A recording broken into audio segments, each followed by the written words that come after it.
Good morning and welcome to our Q1 2026 earnings call.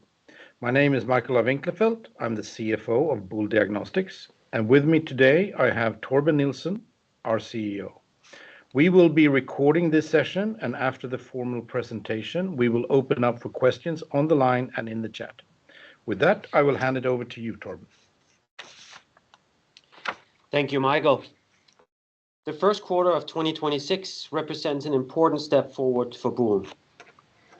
Despite continued external headwinds, we returned to organic growth, delivered our fourth consecutive quarter of positive operating cash flow, and completed several critical operational milestones that strengthened the foundation for improved profitability going forward. During the quarter, we saw improved underlying demand across key parts of our portfolio, and sales of our 5-part systems almost doubled year-on-year. OEM sales, on the other hand, were impacted by changing customer patterns, which significantly affected quarterly comparisons. The outlook for our OEM business stays strong, and we expect sales to catch up in the coming months. During the quarter, we successfully completed a site consolidation in Sweden, an important milestone in our margin improvement and efficiency program. While the consolidation resulted in temporary costs during the quarter, it sets up a leaner and more efficient operational footprint going forward. In addition, both BSI and FDA audits of our Swedish operations were completed during the quarter with no findings. These outcomes confirms the robustness of our quality management systems, regulatory compliance, and manufacturing controls, and reinforce Boule's long-standing commitment to product quality and operational excellence.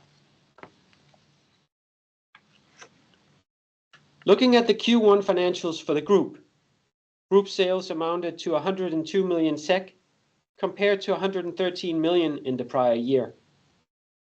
Reported sales declined by 10%, primarily driven by negative currency effects of -13%. The return to organic growth underlines the strengthening commercial momentum in the business. Gross profit amounted to 42.2 million SEK, corresponding to a gross margin of 41.6%, compared with 47.4% last year. The decline reflects significant currency headwinds, product mix, lower OEM volumes, and one-off costs. Adjusted for 3 million in costs related to the site consolidation and relocation, gross profit would have amounted to 45.2 million and a gross margin of 44.5%. Adjusted EBIT for the quarter was negative 1.4 million, compared with 15.1 million in the prior year. The result was significantly impacted by the 3 million one-off moving costs. Adjusted for these costs, EBIT would have amounted to approximately 1.6 million, corresponding to an adjusted operating margin of 1.6%. While the reported EBIT outcome is not satisfactory, it reflects a transitional quarter rather than a deterioration in the underlying business. Operating cash flow amounted to 17.7 million compared with negative 9.8 million in the prior year, marking the fourth consecutive quarter of positive operating cash flow. The positive development illustrates a clear structural turnaround and reflects stronger working capital management and the benefits of structural cost actions implemented in the past years. Available liquidity at the end of the quarter amounted to 31.5 million. Taking a closer look at our two business segments, starting with our diagnostics business. Diagnostics delivered 7.6% organic growth in Q1, showing continued underlying business momentum despite external headwinds. Reported sales declined by 3.7% due to unfavorable currency effects. Reported revenue was 81.1 million SEK in Q1 2026, compared with 84.1 million in 2025. The decline was driven by a negative 11.2% FX impact related to US dollar exposure. Underlying demand remained solid, supported by growth in our 5-part instrument sales, continued expansion of the licensed business in India, and clinical chemistry distribution in the US. Adjusted operating margin improved to -4.8%, up from -6.5% last year. Gross margin was negatively affected by one-time items related to the site consolidation in Sweden. Key margin pressures here included higher rent expenses and under absorption of overheads due to a temporary close down in production. Operating spend decreased materially, reflecting restructuring actions implemented over the past 12 months, and currency effects also weighed negatively on the operating margin. Overall, the organic growth confirms the resilience and competitiveness of the diagnostics business. Cost actions are delivering results with clear sequential margin improvement. Short-term margin pressure is temporary and non-structural. Turning to our CDS and OEM business, Q1 revenue declined to 24.3 million SEK from 33.7 million last year, reflecting a 28% reported decline driven by order timing and FX headwinds. 7 million SEK of orders shifted from Q1 2026 into Q4 2025, changing the quarterly pattern, but not the full year outlook. Organic revenue declined by -11%, with a significant 16.8% negative currency impact from US dollars. Despite the weaker quarter, the full year outlook stays strong, and we expect to close the gap over the coming months. Adjusted operating margin was 20%, down from 26% last year. The gross margin declined to 47.7% due to product mix, higher material costs, and under absorption of overheads from lower production volumes. Operating expense was reduced by 20% year-on-year, showing strong cost discipline and flexibility.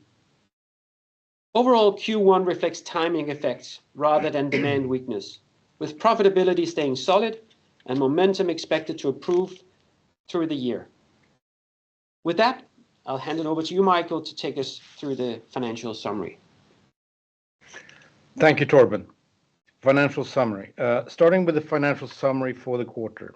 As we've discussed, organic sales saw a growth of 3% during the quarter, mainly due to growth within the 5-part segment, license fees, and clinical chemistry. But we faced a very unfavorable environment in terms of currency. As we often point out, most of our sales are in the US dollars, while most of our costs are in Swedish kronas. As compared to Q1 last year, we therefore saw a top-line currency effect of -13%. Of course, the currency also affects our margins. Cost of goods sold remained basically the same, resulting in a decrease of gross margin. As Torben explained before, this was to a large extent caused by costs that are non-recurring. During Q1 2026, we were paying double rents for our facilities in Sweden and also had direct costs related to moving. Furthermore, the move caused a stop in production of several weeks, which led to an under-absorption of overhead costs.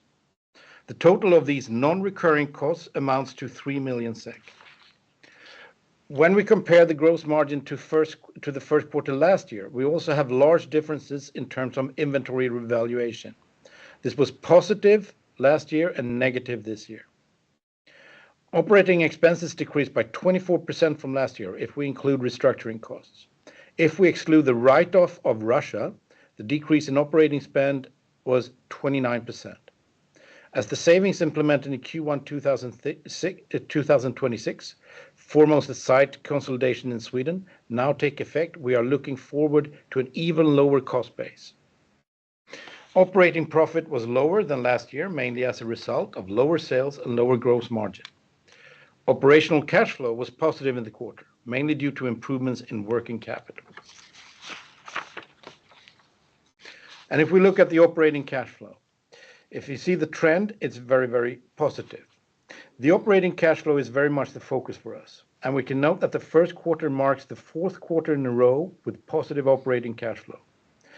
Inventory increased somewhat during the quarter, but remains at a much lower level than Q1 2025. Receivables were significantly improved on the other hand. We're of course very happy for the positive trend in terms of operating cash flow, but we remain vigilant and are actively working on further improvements. When we look at liquidity, we ended the quarter with a cash position of 19 million and unused credit facilities of 13 million SEK. Total liquidity decreased slightly from last quarter as we continue to amortize on our debt. This is also something that we keep in our focus. With that, I'm leaving back to you, Torben. Thank you, Michael.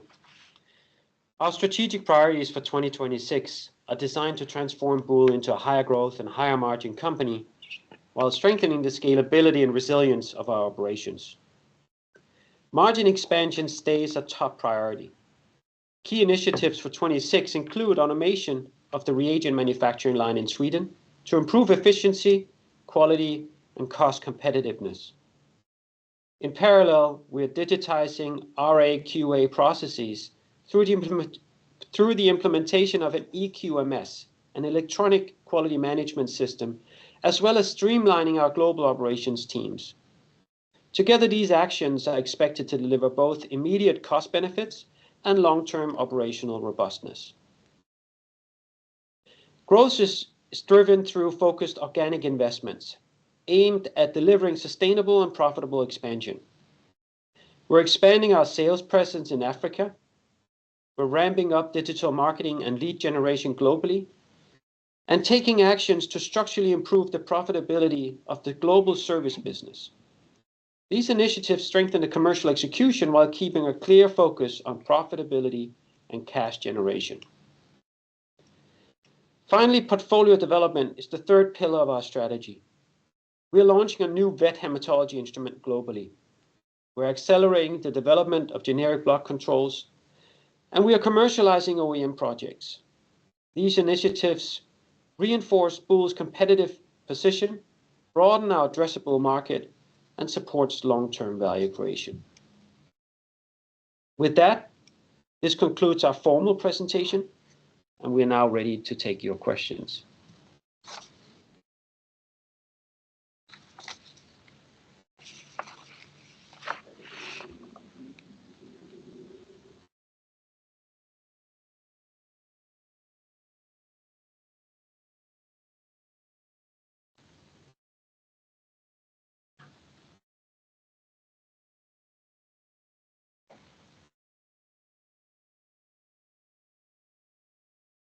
It does not look like we have any questions.